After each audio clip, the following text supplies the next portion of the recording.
الحمدللہ رب العالمین والعاقبۃ للمتقین والصلاۃ والسلام علی رسولہ الکریم۔ محترم حضرات، فکری اور تہذیبی ارتداد، اسباب اور مسئلے کا حل، اس عنوان پر ہم آپ سے لگاتار بات کر رہے ہیں۔ ہم نے شروع میں آپ سے کہا تھا کہ اس کے جو سبب ہیں، جس کی جو وجہ ہے کہ آدمی فکری اور تہذیبی ارتداد میں مبتلا ہوتا ہے، تو میں نے آپ سے اس وقت 4 باتیں کی تھی۔ پھر بعد میں نے ایک چیز اس میں اور جوڑی کہ 5 ہے۔ آج ایک چیز اور جوڑنا ہے، وہ 6 ہے۔ تو وہ 6 کا پہلے تذکرہ کر لیتے ہیں۔ سب سے پہلی چیز یہ بتایا تھا کہ یہ جو فکری ارتداد ہو رہا ہے، اس کا سبب ہمارا ذاتی معاملہ ہے، ہماری ذات اس میں ہے۔ پھر دوسری وجہ بتائی تھی کہ ہمارا یہ جو نصاب کا تعلیم کا جو سسٹم ہے، اس کی وجہ سے فکری ارتداد پنپ رہا ہے۔ تیسری وجہ بتائی تھی کہ کچھ لوگ پلاننگ کر رہے ہیں کہ ہم کو فکری ارتداد میں مبتلا کیا جائے۔ اور چوتھی وجہ کہ ایسا ماحول دنیا میں پیدا ہو گیا ہے کہ اس میں فکری ارتداد اور تہذیبی ارتداد غالب آ رہا ہے۔ اور 5ویں وجہ یہ بتائی تھی کہ ہم جب مغلوب ہو جاتے ہیں کسی بھی قوم سے، تو اس کی ہر اچھی خراب ساری باتیں ہمارے اوپر کیا کرتی ہیں؟ اپنے اثرات ڈالتی ہیں۔ یہ 5 اب تک ہم نے آپ کے سامنے ذکر کیا، جس کے لیے ہم نے 24 حصے میں بات کی۔ چھٹی بات یہ ہے کہ اگر عوام کا علماء سے، یا یہ کہہ لیجئے کہ علماء کا اگر عوام سے ربط کم ہو جائے یا ٹوٹ جائے، تو بھی نتیجہ یہ نکلتا ہے کہ فکری ارتداد پیدا ہوتی ہے۔ کیونکہ فکری ارتداد پر کنٹرول کرنے والے لوگ کون ہیں؟ وہ علماء کرام ہیں۔ جب پبلک سے ان کا رشتہ ٹوٹا، یا پبلک سے رشتہ، 3 لفظ استعمال کر رہا ہوں، یا تو ٹوٹ گیا، یا رشتہ کمزور ہو گیا، یا دور ہو گئے، تھوڑا سے پہلے جتنا تھے اتنا نہیں رہے، تو یہ اس کے نتائج پھر کیا ہوتے ہیں؟ فکری ارتداد کی شکل میں پیدا ہوتے ہیں۔ اب سوال یہ ہے کہ یہ جو دوری ہے، اس کی وجہ کیا ہے؟ کیوں ایسا دور ہو گئے؟ ہمارا کتنا ہاتھ ہے، ان کا کتنا ہاتھ ہے، اور اس دوری کے نقصان کیا ہو رہے ہیں، اور اس مسئلے کا اب حل کیا ہے؟ یہ تینوں باتیں ہم کریں گے انشاءاللہ۔ آپ کو ایک تمہیدی بات بتا رہا ہوں کہ حدیث میں بھی آتا ہے کہ جب بھیڑ جو ہوتے ہیں، جب وہ گروپ کی شکل میں رہتے ہیں، تو ان کے اوپر بھیڑیا حملہ نہیں کرتا ہے، اور اگر اس میں سے ایک نکل کر کنارے چلا جاتا ہے، تو اس کا نتیجہ کیا نکلتا ہے؟ اس کا نتیجہ یہ نکلتا ہے کہ اس کے اوپر مختلف قسم کے حملے ہوتے ہیں۔ تو عوام کو پروٹیکٹ کرنے والا، عوام کی حفاظت کرنے والا گروپ کون تھا؟ علماء کا تھا، ہر لحاظ سے تھا۔ آپ کو مسائل بتانے میں تھا، شرک و بدعت سے دور کرنے میں تھا، لوگوں کے جو فکری یا تہذیبی حملے ہوتے تھے ان سے بچانے میں تھا۔ اب یہ جب رشتہ ٹوٹا، تو جس طریقے سے اس بھیڑ کو بھیڑیا اپنا لقمہ بناتا ہے، ایسے ہی اس کو لوگوں نے عوام کو، مسلم عوام کو لقمہ بنانا شروع کیا۔ یہ ایک لاجیکل اور بڑی ہی منطقی بات ہے۔ دوسری چیز تمہید کے طور پر یہ بھی ہے کہ انگریزی میں بھی اس بات محاورہ ہے کہ جب آدمی آنکھوں سے دور ہو جاتا ہے، تو دلوں سے بھی کیا ہو جاتا ہے؟ دور ہو جاتا ہے۔ یہی ہمارے ساتھ بھی ہوا کہ جب عوام علماء سے دور ہوئی، تو دور ہونے سے نتیجہ یہ نکلا کہ ہمارے اور ان کے درمیان میں بہت ساری اپنے طور پر غلط فہمیاں پیدا ہونا شروع ہوئی، اور وہ نفرت کی شکل اختیار کر گئی۔ بہت سے لوگ ملتے ہیں، وہ کہتے ہیں کہ میرا دل چاہتا ہے کہ سارے علماء کو ٹھان ٹھان ٹھان ٹھان مار دیا جائے، مسئلہ حل ہو جائے۔ ऐसे बोलते हैं। वजह क्या है? वो नफरत उनको डाल दी गई, वो नफरत किसने डाली है वो सारी बातें करेंगे। तो ये एक तमहीदी बात है। दूसरी चीज जो है कि इन दूरियों का नुकसान क्या हो रहा है, तो एक बड़ा नुकसान तो यही हो रहा है जो बताया जा रहा है कि फिक्री इर्तिदाद में क्या हो रही है, अवाम मुब्तला हो रही है और उनको गाइडलाइन या गाइड करने वाली जो कौम थी, जो उलमा थी, उनसे चूंकि दूरी हो गई है, लिहाजा खूब इसमें क्या हो रहे हैं, परेशान हो रहे हैं लोग। नंबर एक। नंबर दो, जो बातिल तहरीकें होती हैं दुनिया में, जो बातिल तहरीकें होती हैं, उनको अब एक खाली प्लेटफॉर्म मिल गया। उनको इनके ऊपर हमला करने के लिए, इनको समझाने के लिए इस्लाम के खिलाफ, क्योंकि सामने कोई रुकावट पैदा करने वाला मौजूद नहीं है, तो जितनी बातिल तहरीकें हैं वो जम करके क्या कर रही हैं, काम कर रही हैं और वो अपने नताइज भी बरामद कर रही हैं। कोई भी तहरीक, ये एक जुमला बोल रहा हूं, इससे रिलेशन नहीं, लेकिन इसको गौर से सुने आप। ये मौलाना अली मियां नदवी रहमतुल्लाह अलैह का जुमला है जो मैं आपके सामने कोट करने जा रहा हूं। अली मियां नदवी रहमतुल्लाह अलैह ने लिखा है कि, क्योंकि वो मुफक्किर हैं, मौलाना ने लिखा है कि जो तहरीकें आवाम से जुड़कर काम करती हैं वो खूब पनपती हैं, भले उस तहरीक के अंदर दम हो ना हो। बहुत ज्यादा उसके अंदर दो तरीके के लोग हैं इस वक्त दुनिया में, भारत में खासकर।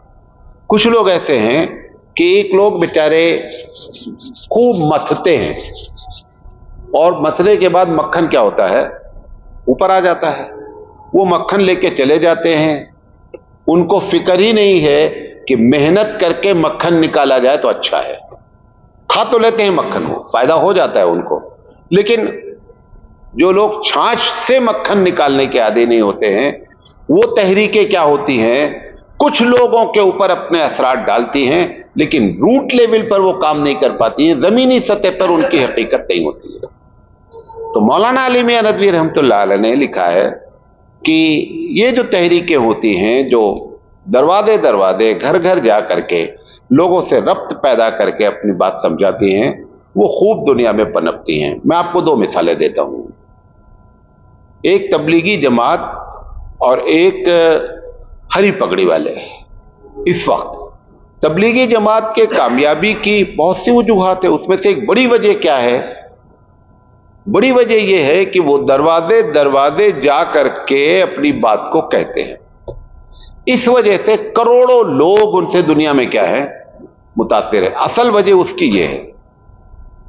और ये जो दूसरी तहरीक जिनका नाम लिया, इसके भी बानी इत्तेफाक से इलियास है, और वो भी इलियास रहमतुल्लाह अलैह हैं, कांदलेवी। इन्होंने क्या देखा, इन्होंने इससे नसीहत पकड़ी तबलीगी जमात से कि तबलीगी जमात के कामयाबी की एक वजह यह है कि डोर टू डोर जाते हैं। ये डोर टू डोर जा करके जो इतने लोगों को मुतासिर किया है उन्होंने, तो उन्होंने भी ये काम उसी अंदाज में शुरू किया। इज्तिमा भी उनका वैसे होता है, किताबें भी वही निसाब पे पढ़ी जा रही हैं। तो उसकी बुनियादी वजह यह है कि ताल्लुक क्या किया, आवाम से जोड़ लिया। अब उलमा से अगर ताल्लुक आवाम का कटेगा तो यकीनी बात है कि वो जो दोनों फायदे हो रहे हैं वो फायदे नहीं हो सकते। इसी तरीके से आप देखें, इस भारत में केरला का इलाका और तमिलनाडु का एक बड़ा इलाका, आंध्रा का एक बड़ा इलाका, बहुत से लोग क्रिश्चियन हो गए। एक दो नहीं है, वो लाखों की तादाद में है। वजह क्या हुई, वहां से लोग आए, जंगल जंगल में जा करके एक एक आदमी से उन्होंने क्या किया, मुलाकात किया। ऐसा भी हुआ उनके साथ, बेचारों के साथ, कि ऐसे जंगल में चले गए जहां पर आदमखोर लोग रहते थे, उनको दबा करके खा गए, लेकिन उन्होंने छोड़ा नहीं। उनको समझा करके लगा, पालित 50 साल लगा, लेकिन पूरे गांव को उन्होंने क्या कर दिया, डाइवर्ट कर दिया। वजह क्या हुई, वो दरवाजे दरवाजे गए। और इन सब ने सीखा ये हमारे नबी करीम सल्लल्लाहु अलैहि वसल्लम। ये भी आपको बता दें, हमारे नबी करीम सल्लल्लाहु अलैहि वसल्लम ने भी मक्के में दावत कैसे दिया, दरवाजा दरवाजा जा करके खटखटा करके दिया। और आप सल्लल्लाहु अलैहि वसल्लम की पूरी जिंदगी को अगर मुताला किया जाए तो ऐसी बेशुमार ऐसे वाक़यात हैं जिसमें हबीब मुस्तफ़ा का ताल्लुक अवाम से डायरेक्ट है। जैसे बड़ा आदमी होता है, आज बादशाह हैं, हाकिम हैं, 90% पब्लिक, बल्कि आप मैं कह लूं 95% पब्लिक डायरेक्ट उनको देख भी नहीं पाती। किसको? वो बादशाह साहब को। मुलाकात तो बहुत बात की बात है। हमारे नबी करीम सल्लल्लाहु अलैहि वसल्लम ने मक्के में ये काम किया और मदीने में दरवाजा क्या रखा? एकदम खुला रखा। रास्ते में जा रहे हैं, सही हदीस है, एक औरत पागल थी। उसने नबी करीम सल्लल्लाहु अलैहि वसल्लम से कहा कि मैं आपसे कुछ बात करना चाहती हूं। साहबा ने कहा, अल्लाह के रसूल, बेचारी दिमागी लिहाज से कमजोर है। कहा नहीं, मैं इसकी बात सुनूंगा। यानी मैं बताना आपको ये चाहता हूं कि पब्लिक से इतना अप्रोच है कि उस पागल को भी इग्नोर नहीं किया जा रहा, उसकी बात भी सुनी जा रही है। मस्जिद नबवी की तामीर हो रही है, बड़े लोग क्या करते हैं, कुर्सी लगा के बैठ गए, हाँ भाई करो, ये करो, वो करो। हबीब मुस्तफ़ा सल्लल्लाहु अलैहि वसल्लम ने क्या किया? खुद उसमें जैसे वो लोग गारा मिट्टी कर रहे थे, वैसे आप उस पर क्या हो गए? शामिल हो गए। जब बैतुल्लाह की तामीर हो रही थी, अभी नबूवत का ऐलान नहीं हुआ था, उस वक्त का भी सही वाकया है कि आप पत्थर अपने सर पे ढो करके ले जा करके रख रहे थे। आएगी जगह हम पूरी बात बताया, ऐसे 25 वाकयात बस। तो ये जो कनेक्शन होता है, ये अवाम का उल्मा से अगर जुड़ा रहता है तो उसके नतायज वो बरामद होते जो मैंने आपको बताए। अब चूंकि कनेक्शन टूटा है तो उससे जो बातिल तहरीकी थी उनको बहुत फायदा मिला और उन्होंने अपने पंजे क्या किए? गाड़ना शुरू किए। अभी आप इसी अपने मदरसे के बाईं तरफ का इलाका, इसमें एक बड़ी आबादी जो है वो मसीहियों की रहती है, उसके बाद मुसलमान हैं और उसके बाद गैर हैं। उन्होंने मुसलमानों को जो टारगेट बना रखा है, यहाँ घर में औरतें जाती हैं, जा करके उनसे कहती हैं कि आप क्या परेशानी है, आप बीमार हैं, आपको कर्जे की ज़रूरत है, और उनको कर्जा दे करके उनके बच्चे का एडमिशन करा करके, उनका आधार कार्ड बनवा करके, उनका राशन कार्ड बनवा करके उनको अपने जाल में क्या करती हैं? फंसाती हैं और फिर दवाएं खिलाती हैं बीमारी की, और धीरे से क्या होते हैं? वो लोग कन्वर्ट हो जाते हैं। वो तो मुर्तद फिक्री नहीं होते हैं, बल्कि क्या होते हैं? पूरे तौर पर क्या होते हैं? मुर्तद हो जाते हैं। वजह क्या है? उन्होंने उनसे अपना ताल्लुक गहरा जोड़ा। तो एक बड़ा नुकसान ये होता है, वो हो रहा है कि जो उल्मा से अवाम कटी तो बातिल तहरीकों को काम करने का मौका मिल गया, प्लेटफॉर्म खाली है। क्योंकि भाई जैसे आलिम जो है, जमात में जाने की बात है तो आलिम जमात में नहीं जाते, तो वो भी प्लेटफॉर्म खाली है। अब जब प्लेटफॉर्म खाली होता है तो कोई ना कोई तो उस पर आएगा ना। अब हमको ये बड़ी तकलीफ है कि वो कुछ भी इल्म नहीं रखता और तकरीर कर रहा है। भाई तकरीर आपकी वजह से कर रहा, आप ना प्लेटफॉर्म खाली करते तो वो तकरीर ना करता, तुमने प्लेटफॉर्म खाली कर दिया तो कोई ना कोई तो करेगा ना, वो कर रहा है। ये तकलीफ हमको हो गई है। जैसा वो कम पढ़े लिखे लोग हैं और उसके बावजूद तकरीर करते। भाई आपने प्लेटफॉर्म खाली किया, कभी बॉटल उठाओ और नल के नीचे ले जाके लगाओ, खूब टाइट नल में लगा दो और नल ऑन कर दो, पानी नहीं भरेगा। क्यों नहीं भर रहा है पानी? उस बॉटल में पहले से हवा मौजूद है, जब हवा निकलेगी तो पानी भरेगा। आप चाह रहे हैं कि हवा उसी के अंदर मौजूद रहे और पानी भी भर जाए, पानी नहीं भरेगा। पानी के भरने के लिए खाली जगह चाहिए। ऐसे गैर सलाहियत वालों को स्टेज पकड़ने के लिए, मेंबर पकड़ने के लिए खाली जगह चाहिए। खाली किसने किया? उलमा ने खाली किया, लिहाजा गैरों ने पकड़ लिया। तो ये दूसरा नुकसान हुआ। तीसरी बात यह है, दूरियों की वजह से मदारिस को ये रोना हो रहा है कि तलबा नहीं आ रहे हैं। ये भी, और ये कोविड के बाद से पूरे भारत की कैफियत है। हत्ता कि बड़े बड़े इदारे जिनके यहाँ 2-4-10 हज़ार को वापस कर दिया जाता था, वो भी इस बात को महसूस कर रहे हैं कि तलबा इस तरफ नहीं आ रहे। अब अवाम से अगर रब्त जुड़ा होता तो ये जो टूटे ना, ये नहीं टूटते। یہ جو ٹوٹے اس کی ایک وجہ کیا ہے کہ عوام سے علماء کا ربط نہیں ہے، تو طلبہ بھی نہیں آ رہے ہیں، کم آ رہے ہیں جس لحاظ سے آنا چاہیے۔ آپ یہ بھی کہہ سکتے ہیں، ابھی آج 2 مولوی آئے تھے، میں نے کہا کہاں سے آئے ہیں؟ کہاں فلاں جگہ سے آئے ہیں۔ تو ہم نے کہا وہاں پر خود اتنے بڑے بڑے ادارے ہیں، تو آپ کو کیا ضرورت ہے وہاں ادارہ قائم کرنے کی؟ میں نے کہا آپ کیا کرتے ہیں؟ میں نے کہا میں وہاں مدرس ہوں۔ تو ہم نے کہا جب یہاں چلے آئے ہو وہاں کوئی کیا کر رہا ہے؟ اب وہاں کون پڑھا رہا ہے؟ آپ کی کلاس کون پڑھا رہا ہے؟ تو انہوں نے کہا کہ وہ کہہ رہے ہیں کہ بھئی آپ کو اپنی تنخواہ کے برابر چندہ لانا ہے تو مجھے نکلنا ہی نکلنا ہے۔ تو کیا مقصد ہو گیا؟ مقصد یہ ہو گیا کہ مدرسہ ہماری ضرورت ہے، آپ کی نہیں رہے، عوام کی نہیں ہے۔ عوام کے لیے مدرسہ نہیں کھولا جا رہا ہے، مدرسہ تو کھولا جا رہا ہے، ہر آدمی جو فارغ ہو رہا ہے وہ مدرسہ کھول رہا ہے، مدرسہ کھول رہا ہے تاکہ ہمارا مسئلہ کیا ہو جائے، حل ہو جائے۔ ٹھیک ہے، حل تو ہو گیا، لیکن عوام نے اس بات کو اب محسوس کر لیا، اور اس محسوس کرنے کے نتیجے میں آپ سے ان کو نفرت ہونا شروع ہو گئی، اور وہ کیا کر رہے ہیں اس کی وجہ سے دوری ہو رہی ہے۔ تو طلبہ کے نہ آنے کا ایک بڑا نقصان۔ دوسری چیز، یہ جو دانشور ہیں، 3 لفظ بول رہا ہوں، ایک دانشور ہیں، ایک صاحب ثروت ہیں یعنی مالدار لوگ ہیں، اور ایک تعلیم یافتہ لوگ ہیں، یہ تینوں آدمیوں نے اب مدرسے میں اپنے بچے کا داخلہ دینا بند کر دیا ہے۔ یہ داخلہ نہیں کرا رہے ہیں، اگر کرا رہے ہیں تو 2 ایک جگہ ہے، گجرات کا کچھ علاقہ ہے، ادھر بھٹکل کا کچھ علاقہ ہے، بقیہ یہ تینوں لوگوں کے اگر 100 بچے ہمارے پاس آتے ہیں تو زیادہ سے زیادہ 5 سے 7 بچے ان 3 کیٹیگری کے آتے ہیں، ورنہ بچے نہیں آتے۔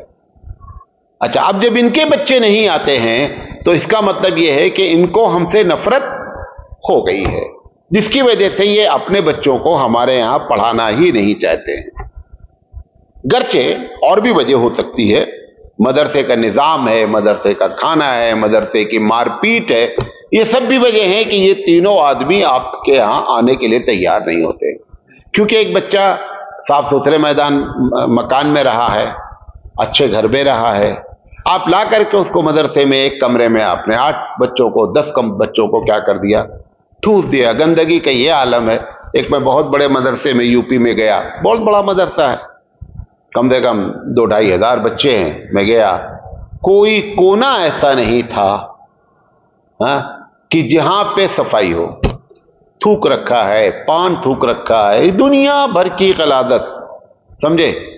اور کہیں پورے مدرسے میں ایک جگہ میں نے دیکھا، میں تو ایک ایک چیز نوٹ کرتا ہوں جب کہیں جاتا ہوں نا، ایک جگہ دیکھا کہ ایک کوڑے دان کا ڈبہ تھا، وہ اتنا گندا تھا کہ وہاں قریب جا کر کے کوئی اس میں ڈالے گا ہی نہیں کوڑا، جو جائے گا وہ گندا ہو جائے گا۔ تو یہ سب کی وجہ سے کیا نتیجہ نکلا؟ یہ بھی ایک وجہ ہے کہ یہ جو تینوں لوگ ہیں یہ آپ کے ہاں آنا نہیں چاہتے ہیں۔ مدرسے والوں کو اس پر بھی توجہ دینی چاہیے۔ یہ اس لیے بتا دیا کہ جو لوگ سنیں وہ یہ نہ سمجھیں کہ یہی وجہ ہے کہ عالم کی علماء سے دوری ہوئی جس کی وجہ سے بچے نہیں آ رہے ہیں، بلکہ یہ بھی ایک وجہ ہے جس کی وجہ سے بچے ہمارے پاس نہیں آ رہے ہیں۔ تو یہ نقصان ہوا۔ اور آخری بات کہہ رہا ہوں کہ قیادت سے محروم ہو گئی جو عوام ہے۔ کوئی بھی اس وقت بھارت میں ایسا عالم نہیں ہے، کوئی بھی ایسا عالم نہیں ہے کہ 30% مسلمان اس کو اپنا قائد مانتے ہوں، کوئی بھی عالم نہیں ہے۔ کیوں؟ کیونکہ دوریاں بڑھی ہیں، دوریاں بڑھی تو نتیجہ اس کا یہ نکلا کہ قیادت سے وہ محروم ہو گئے، اور ہم نے اپنی 1.5 اینٹ کی مسجد اپنی بنا رکھی ہے اور اپنے میں مست ہیں، اپنا پورا سارا کام چل رہا ہے، سب کچھ چل رہا ہے۔ لہذا اس کا یہ نتیجہ نکلا کہ ان دوریوں، عوام سے علماء کی دوریوں کے نتیجے میں اب جو ذہنی طور پر عوام کی الجھنیں اٹھتی تھیں ان کو سالو کرنے والا، ان کو حل کرنے والا طبقہ موجود نہیں ہے، بلکہ ایسے لوگ موجود ہیں کہ جو اس کو جلتی پر تیل کا کام کر رہے ہیں۔ انشاءاللہ زندگی رہی تو یہ بتائیں گے کہ آخر یہ دوریاں پیدا کرنے میں کس نے کیا رول ادا کیا اور اب اس مسئلے کو کیسے حل کر سکتے ہیں۔ وآخر دعوانا الحمدللہ رب العالمین۔